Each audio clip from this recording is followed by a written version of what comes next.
الحمدللہ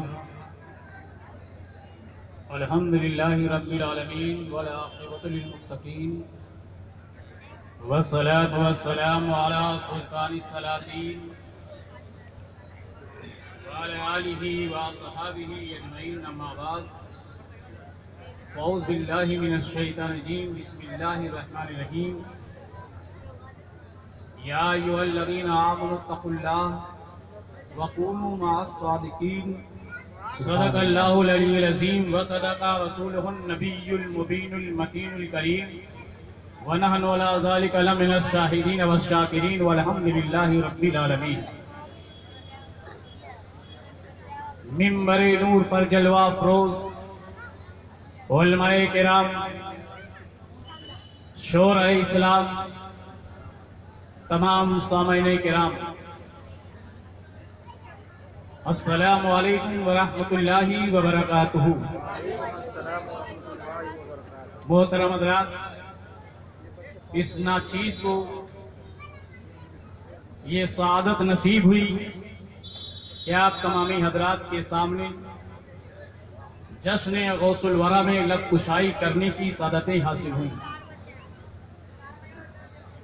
میں سمجھتا ہوں سب سے بہتر اظہار معافی ضمیر سے پیشتر آئیے ہمارا نہایتی عقیدت و محبت کے ساتھ کونین کے دولہا سید السادات، بہار جمالات، جان حسنات، مختار کائنات، ختم رسول، دانہ سبل، مولائے کل، ڈوبتوں کو تیرا دینے والے پیغمبر، بے سہاروں کو سہارا دینے والے نبی، بیواؤں کو کلیجے سے لگانے والے رحمت للعالمین، سدرۃ المنتہا کی منزلوں کو عبور کرنے والے پیغمبر، لامکہ کی سیر کرنے والے مصطفیٰ، سنہری جالیوں میں آرام فرمانے والے اللہ کے حبیب، آئیے اسی رسول ہاشمی کی بارگاہ بے کس منع میں خراج عقیدت پیش کرے، باواد بلند پڑھیں اللہم صلی علی سیدنا شفیعنا مولانا محمد مبارک وسلم، صلاۃ و سلام علیکہ یا رسول اللہ صلی اللہ علیہ وسلم۔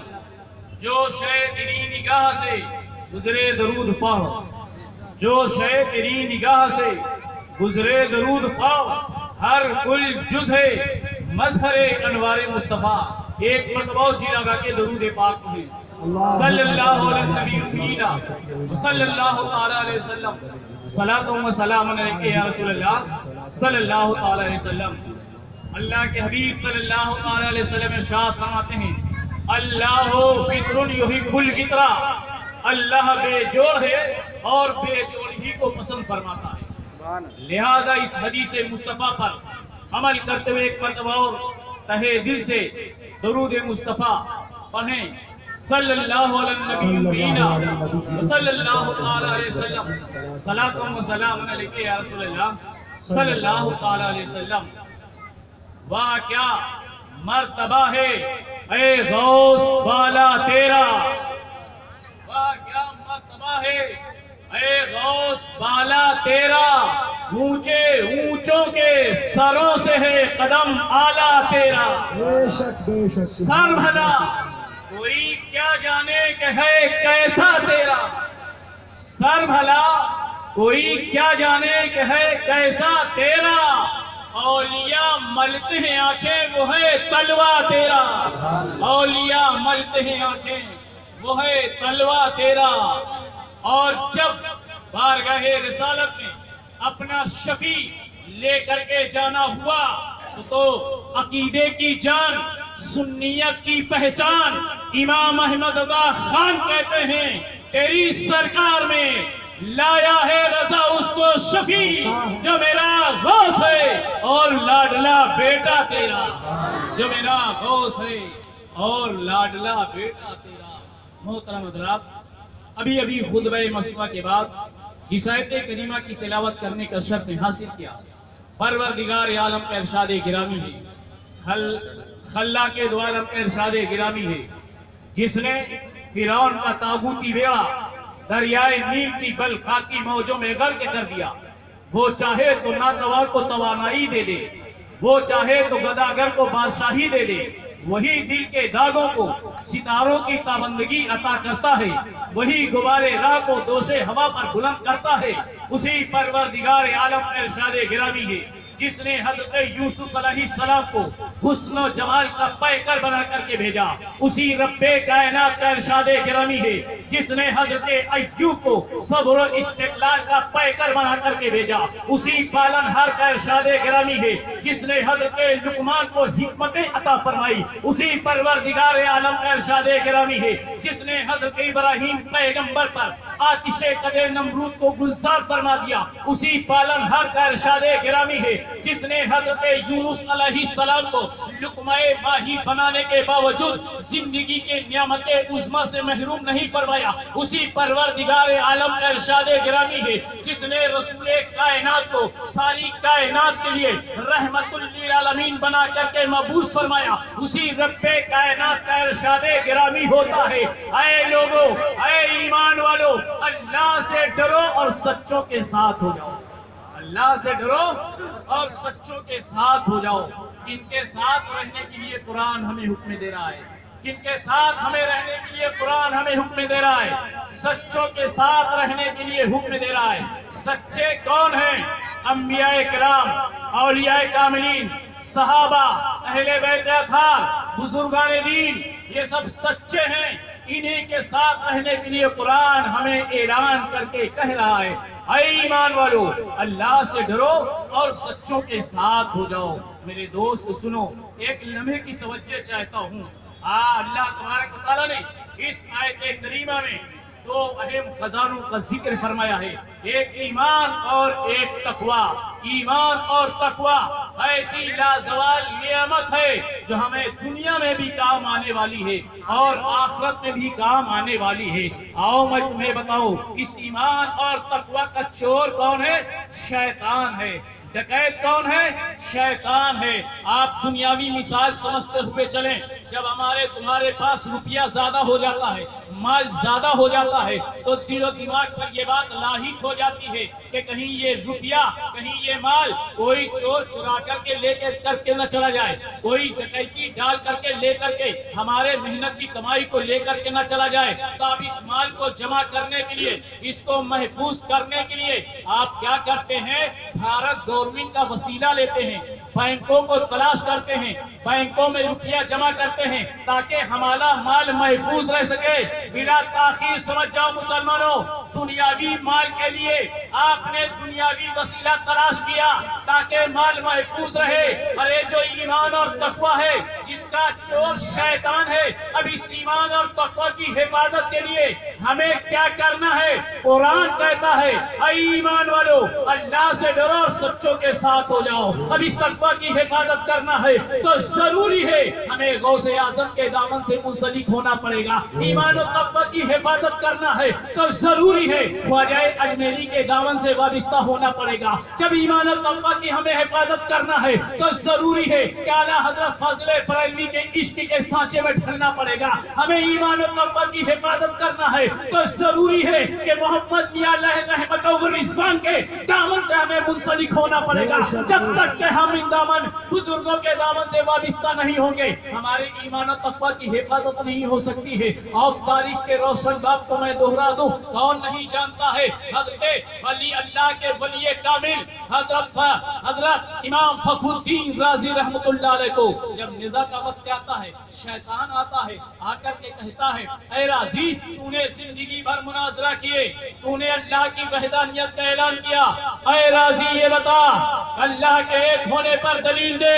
آپ نے ایک دلیل دی، وہ مردود کاٹ دیتا ہے، اسی دلیل دی، اسے بھی اس نے کاٹ دیا، یکے بعد دیگر آپ نے 360 دلیلیں دی، مگر وہ لعین مردود سب کو کاٹتا چلا گیا۔ اب ایسے عالم میں آپ نے اپنے پیر و مرشد کو آواز دی، اے میرے پیر و مرشد المدد، راضی خطرے میں ہے، راضی کا ایمان خطرے میں ہے، میرے پیر و مرشد میری امداد فرمائیے۔ دور و دراز مقام پر حضرت نجم الدین کبریٰ رحمت اللہ علیہ وضو فرما رہے تھے، وہیں سے ارشاد فرماتے ہیں راضی تو یہ کیوں نہیں کہہ دیتا میں خدا کو بغیر کسی دلیل کے ایک مانتا ہوں، اتنا کہنا تھا۔ شیطان بھاگتا ہوا نظر آتا ہے، آپ پڑھے لکھے لوگ ہیں، عقل ہے، شعور ہے، سمجھ ہے، آپ ہی فیصلہ کریں کہ آپ کے ایمان و تقوی کی حفاظت ہوئی تو کس بنیاد پر ہوئی؟ کیا علم کی بنیاد پر ہوئی؟ کیا روزہ رکھنے کی بنیاد پر؟ کیا نماز پڑھنے کی بنیاد پر؟ کیا زکات دینے کی بنیاد پر؟ کیا صدقہ و خیرات کی بنیاد پر؟ کیا چلہ کرنے کی بنیاد پر؟ کیا تبلیغ کرنے کی بنیاد پر؟ نہیں، اگر ایمان و تقوی کی حفاظت ہو رہی ہے تو ولی کامل کے ہاتھ پر ہاتھ دے دینے کی بنیاد پر ہو رہی ہے، اللہ کے ولی کے دامن سے منسلک ہو جانے کی بنیاد پر ہو رہی ہے۔ تو اے میرے ملت کے نوجوانوں، اگر تم اپنے ایمان اور تقوی کی حفاظت چاہتے ہو تو ولیوں کے دامن سے منسلک ہو جاؤ، تمہارے ایمان و تقوی کی حفاظت ہو جائے گی۔ قرآن ارشاد فرماتا ہے اے ایمان والو، اللہ سے ڈرو اور سچوں کے ساتھ ہو جاؤ، اللہ سے ڈرو اور سچوں کے ساتھ ہو جاؤ۔ انہی سچوں میں ایک سچا ہے جو دریا کے کنارے مسلح بچھائے ہوئے ہے، اللہ کی حمد و ثنا بیان کر رہا ہے، پاکی بیان کر رہا ہے، تسبیح و تحلیل بیان کر رہا ہے۔ اتنے میں بھوک کی شدت غالب ہوتی ہے، وہ اس نوجوان نے دیکھا کوئی مباح چیز نظر نہیں آئی جس سے کھا کر کے بھوک مٹائی جا سکے، پھر اللہ کی عبادت میں لگ گیا۔ تھوڑی دیر کے بعد بھوک پھر غالب آتی ہے، نظر اٹھائی، بغل میں دریا میں بہتا ہوا سیب جا رہا تھا، نوجوان نے اٹھایا، اسے کھا لیا، کھا تو لیا مگر جیسے ہی بھوک میں کمی آئی اسے احساس ہوا میں نے اجازت لی نہیں، بغیر اجازت کے سیب کو میں نے کھا لیا، لہذا چلو مالک کے پاس چل کر کے اس کی قیمت ادا کر دی جائے۔ الٹے دریا چلتا رہا، کچھ دور کا سفر طے کرنے کے بعد ایک ایسے مقام پہ پہنچا جہاں ایک باغ تھا سیب کا، دریا پر شاخیں حائل تھی، ہوا چلتی تھی، ٹوٹ کر کے گر جاتے تھے۔ نوجوان اندر داخل ہوتا ہے، صفت انسان نظر آئے، سلام و کلام کے بعد خیریت پوچھی گئی۔ بزرگ نے فرمایا نوجوان آنے کا مقصد کیا ہے، کس وجہ سے آئے ہو، نوجوان آنے کا مطلب کیا ہے؟ نوجوان نے کہا حضور آپ کے باغ کا سیب دریا میں بہتا ہوا جا رہا تھا، میں نے آپ کے اجازت کے بغیر اسے کھا لیا ہے، لہذا میں اس کی قیمت ادا کرنے کے لیے آیا ہوں، اس کی قیمت دینے کے لیے آیا ہوں، آپ قیمت بیان کیجئے، سیب کی میں قیمت دینے کے لیے تیار ہوں۔ بزرگ نے ارشاد فرمایا نوجوان تمہیں سیب کی قیمت مہنگی ادا کرنی پڑے گی۔ نوجوان نے کہا اگر آپ قیمت مہنگی لینا جانتے ہیں تو یہ نوجوان قیمت ادا کرنا جانتا ہے، آپ فرمائیے قیمت کیا ہے؟ 1 سال تک میرے باغ کی باغبانی کرنی پڑے گی۔ نوجوان نے قبول کر لیا، پورا سال باغبانی کرتا رہا، 1 سال مکمل ہو گیا۔ بزرگ سے نوجوان نے کہا میں نے آپ کے سیب کی قیمت ادا کر دی۔ بزرگ نے کہا ابھی قیمت مکمل نہیں ہوئی، میرے گھر میں ایک بیٹی ہے جو تمام اعضاء اس کے اپاہج ہیں، اس سے تمہیں نکاح کرنا پڑے گا۔ اللہ اکبر، 1-2 دن کا مسئلہ نہیں تھا، پوری زندگی کا مسئلہ تھا۔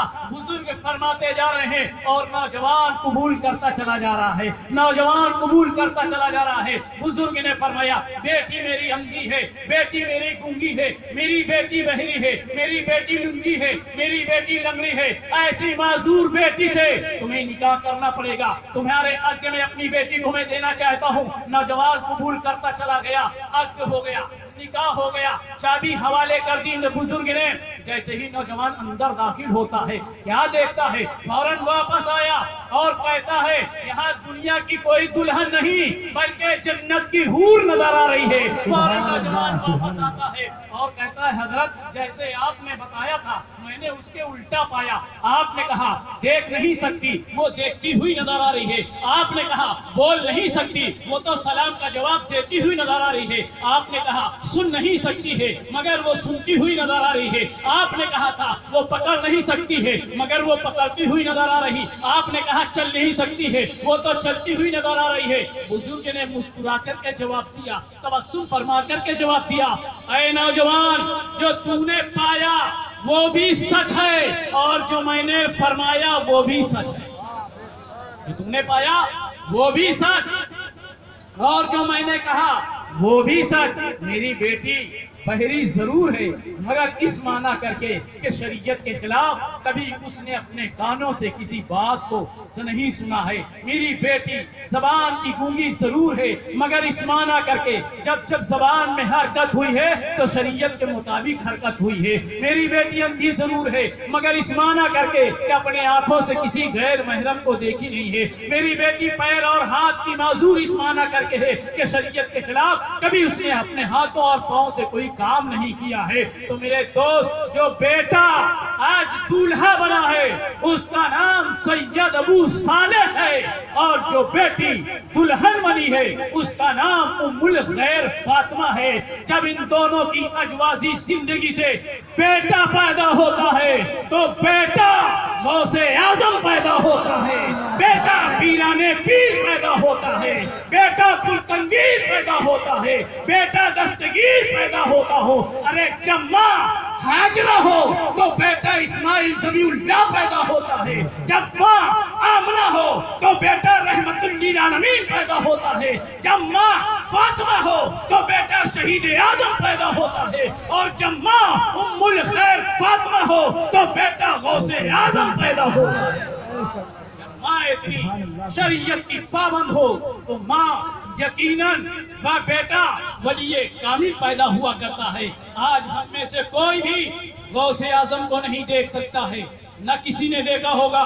کمیٹی کے افراد نے ہفتوں مہینوں سے محنت مشقت کی مگر غوث اعظم کو نہیں دیکھا ہوگا، مگر ہر سنی کا عقیدہ ہے، ایمان ہے کہ میرے غوث اعظم بغداد سے تمہاری عقیدتوں کو دیکھ رہے ہیں، تمہاری محبتوں کو دیکھ رہے ہیں۔ ارے یہ دنیا دار کی مجلس نہیں ہے، شہنشاہ بغداد کی یہ مجلس ہے، سیدنا غوث اعظم کے ذکر کی مجلس ہے۔ درود پاک ہے اللہم صلی اللہ سیدنا شفیعنا مولانا محمد مبارک وسلم، صلاۃ و سلام علیکہ یا رسول اللہ صلی اللہ علیہ وسلم۔ محترم حضرات، بہت سارے لوگ کہتے ہیں ولیوں کی بارگاہ میں جانے سے کچھ نہیں ملتا ہے، ولیوں کی بارگاہ میں کیوں جاتے ہو؟ ارے تمہیں لینا ہو تو اللہ سے مانگ لو۔ میں ایک لمحے کی توجہ چاہتا ہوں، تمہیں جتنی دور تک کی بلندی طے کرنا ہوگا اتنا مضبوط وسیلہ ضروری ہے، اتنا مضبوط وسیلہ ضروری ہے۔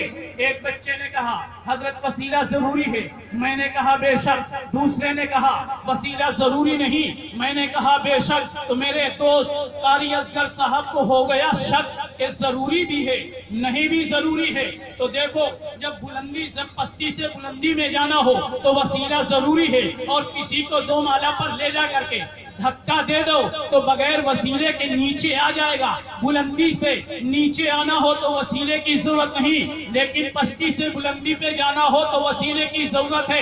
ایک مالا پہ جانا ہو تو سیڑھی کا وسیلہ لینا پڑے گا، دوسرے پر جانا ہے تو زینے کا وسیلہ لینا پڑے گا، 5 مالے پر جانا ہے تو لفٹ کا وسیلہ لینا پڑے گا، 100 کلومیٹر کی اونچائی پر جانا ہے تو ہیلی کاپٹر کا وسیلہ لینا پڑے گا، 1000 کلومیٹر کی بلندی طے کرنا ہے تو ایئر بس کا وسیلہ لینا پڑے گا، اور بلندی طے کرنا ہے تو جمبو جٹ کا وسیلہ لینا پڑے گا، اور بلندی طے کرنا ہے تو راکٹ کا وسیلہ لینا پڑے گا۔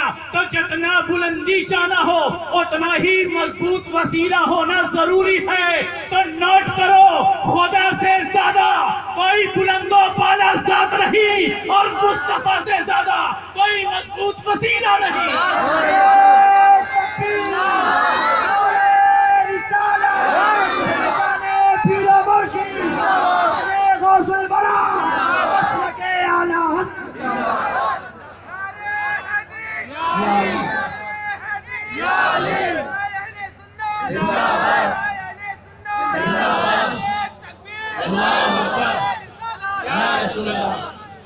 تو محترم حضرات، ان ولیوں کی بارگاہ سے اللہ کی رحمت زیادہ قریب ہوا کرتی ہے۔ ہم دعائیں اپنے گھر سے بھی کر سکتے ہیں، محلے سے بھی کر سکتے ہیں، محلے کی مسجدوں سے بھی کر سکتے ہیں، مگر اولیاء کاملین کی بارگاہ میں کیوں آتے ہیں؟ اس لیے کہ اللہ کی رحمت اپنے محبوب بندوں کی بارگاہ سے زیادہ قریب ہوا کرتی ہے۔ اور کہتا ہے ولیوں کے بارگاہ میں جانے سے نہیں ملتا، میں کہیں اور کی بات نہیں، اسی ہندوستان کی بات کرتا ہوں۔ کون نہیں جانتا ہے اکبر کو؟ کون نہیں جانتا ہے اکبر کو؟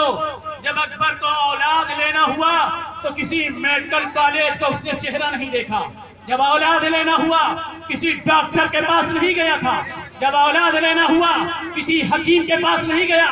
جب اکبر کو اولاد لینا ہوا تو اللہ کے ولی حضرت سلیم چشتی کی بارگاہ میں گیا اور کہا حضرت دعا کر دیجئے کہ اللہ مجھے بامراد کر دے, اللہ مجھے اولاد عطا فرما دے. تو آپ نے دعا کی, ہاتھ اٹھا دیا. اللہ کے ولی نے اکبر کو دعا کے صدقے میں اللہ نے اولاد نرینہ عطا فرمایا. بچہ پیدا ہوا, نام سلیم رکھ دیا گیا. لے کر کے پہنچا فتح پور شیکری گیا حضرت سلیم چشتی کی بارگاہ میں اور کہا حضرت آپ کی دعا سے اللہ نے مجھے صاحب اولاد بنایا ہے, یہ بیٹا ہے, اسے لے کر کے آپ کی خدمت میں آیا ہوں. حضرت نے پوچھا اکبر یہ بتاؤ اس کا تم نے نام کیا رکھا ہے؟ اکبر نے کہا حضور آپ ہی کے دعا کرنے سے پیدا ہوا تھا تو میں نے آپ ہی کے نام پر اس کا نام سلیم رکھا ہے. سلیم رکھا ہے. آگے سنو حضرت سلیم چشتی کے جملے سنو, ایمان تازہ ہو جائے گا اور جواب دینے کے لیے آپ کو ایک جملہ بھی یاد ہو جائے گا. حضرت سلیم چشتی فرماتے ہیں اے اکبر سن, سلیم کے ساتھ ساتھ لفظ جہانگیر اور بڑھا, لفظ جہانگیر اور بڑھا دو. تو سلیم نے کہا حضرت لفظ جہانگیر بڑھانے کی کیا ضرورت ہے, وجہ کیا ہے؟ تو آپ نے ارشاد فرمایا جب میں اللہ کی بارگاہ میں تیرے لیے اولاد کی دعا کے لیے ہاتھ اٹھایا تھا تو میں نے اپنی دعا میں وسیلہ بنایا تھا حضرت مخدوم اشرف کے چوچوی رحمت اللہ علیہ کو. حضرت مخدوم اشرف جہانگیر کے چوچوی رحمت اللہ علیہ کے نام کا وسیلہ لگایا تھا تو اللہ نے تجھے صاحب اولاد کر دیا ہے. دیکھو جب ولی کامل کے نام کا وسیلہ لگا کر کے دعا کی جاتی ہے تو پروردگار عالم اس دعا کو قبول فرماتا ہے. میرے دوست ہمیں اور آپ کو بھی چاہیے جتنے عقیدت مند آئے ہیں, جتنے متقدین آئے ہیں, جتنے مریدین آئے ہیں, اپنے پیر و مرشد کی طرف لو لگا کر کے اپنے دلوں میں ان کی یاد بسا کر کے دعا کرو. اللہ تبارک و تعالی تمہاری دعا کو تمہارے پیر کے صدقے میں ضرور قبول فرمائے گا. محترم حضرات, یہ اس تاجدار بغداد کی مجلس ہے جس تاجدار بغداد کو لے کر کے لوگ گئے, گھر کے احباب گئے, کہاں گئے؟ وہ استاد کی بارگاہ میں لے جا کر کے پڑھاتے ہیں, بیٹھاتے ہیں, بسم اللہ خوانی کی جا رہی ہے, رسم بسم اللہ خوانی شروع کرایا جا رہا ہے. استاد نے کہا بیٹا عبد القادر پڑھو. حضرت عبد القادر پڑھتے ہیں اعوذ باللہ من الشیطان الرجیم بسم اللہ الرحمن الرحیم, اس کے بعد سورہ فاتحہ پڑھنا شروع کر دیتے ہیں. استاد نے سمجھا والدین چھوٹی چھوٹی صورتیں بچوں کو یاد کرا دیتے ہیں, اس لیے عبد القادر کی ماں نے بھی سورہ فاتحہ عبد القادر کو یاد کرا دیا ہے. مگر سورہ فاتحہ مکمل ہوئی, آمین کہا, حضرت عبد القادر ٹھہرے نہیں بلکہ سورہ بقرہ کی تلاوت شروع کر دیتے ہیں. پہلا پارہ کی تلاوت شروع کر دی, استاد منہ تکتے رہے. عبد القادر ٹھہریں گے, عبد القادر رکے گا, عبد القادر کا بولے گا, عبد القادر خاموش ہوگا. مگر پہلا پالا مکمل ہو گیا, عبد القادر کی زبان نہیں ٹھہری, دوسرا شروع ہو جاتا ہے. غوث اعظم پڑھتے چلے جا رہے ہیں, تلک الرسل کی ابتدا ہو رہی ہے. عبد القادر ٹھہر نہیں رہے, لن تنالوا مکمل ہو رہا ہے مگر عبد القادر نہیں ٹھہر رہے. والموصلات کی شروعات ہو رہی ہے, عبد القادر پڑھتے چلے جا رہے ہیں. یکے بعد دیگر آپ نے 18 پارے پہلے ہی دن استاد کی بارگاہ میں سنا دیے. استاد نے حیرت سے پوچھا اے بیٹا عبد القادر کس مدرسے سے پڑھ کر کے آئے ہو, کس کالج سے, کس مدرسے سے پڑھ کر کے آئے ہو, کس دارالعلوم سے پڑھ کر کے آئے ہو, کس استاد سے پڑھ کر کے آئے ہو؟ آپ کہتے ہیں حضرت میں گھر سے نکلا ہوں تو پہلا مدرسہ آپ ہی کا مدرسہ ہے, پہلے استاد آپ ہی ہیں, مادر علمی یہی ہے, دارالعلوم میرا پہلا یہی ہے, جامعہ میرا پہلا یہی ہے, گھر کے علاوہ میں کہیں نہیں گیا, اگر آیا ہوں تو پہلے استاد آپ ہی ہیں. تو آپ نے کہا پھر یہ 18 پارے کہاں سے یاد کر لیے؟ یہ 18 پارے قرآن کے کہاں سے یاد کر لیے؟ آپ فرماتے ہیں، آپ کہتے ہیں اے استاد گرامی، میری ماں اکثر و بیشتر قرآن کی تلاوت کیا کرتی تھی اور میں سن سن کر کے اپنے ماں کے شکم مبارک میں 18 پارے یاد کر لیے ہیں۔ ارے جب دیکھو ولی کامل کی سماعت کا یہ عالم ہے تو پھر رحمت للعالمین کی سماعت کا عالم کیا ہوگا؟ سید المرسلین کی سماعت کا عالم کیا ہوگا؟ میرے آقا ارشاد فرماتے ہیں اگر حضرت موسیٰ پیغمبر 35 کلومیٹر کی دوری سے چونٹی کی آواز کو سماعت کر سکتے ہیں تو میں اللہ کا حبیب ہوں۔ جب میں اپنی ماں آمنہ کے شکم مبارک میں تھا تو آسمان پر چلنے والے کلم قدرت، لوح محفوظ پر چلنے والے کلم قدرت کی آواز کو میں اپنی ماں آمنہ کے شکم مبارک میں سماعت کیا کرتا تھا۔ تو میرے دوست دیکھو، میرے نبی کی سماعت کا یہ عالم ہے۔ ارے جب ان کے گدا بھر دیتے ہیں شاہان زمانہ کی جھولی، محتاج کا جب یہ عالم ہے مختار کا عالم کیا ہوگا؟ محتاج کا جب یہ عالم ہے مختار کا عالم کیا ہوگا؟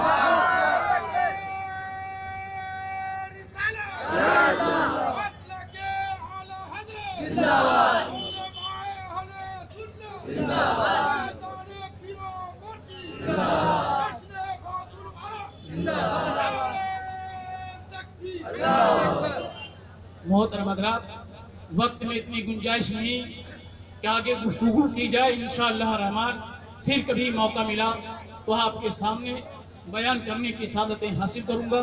وما توفیق الا باللہ، استغفر اللہ ربی من کل ذنب واتوب الیہ۔ السلام علیکم۔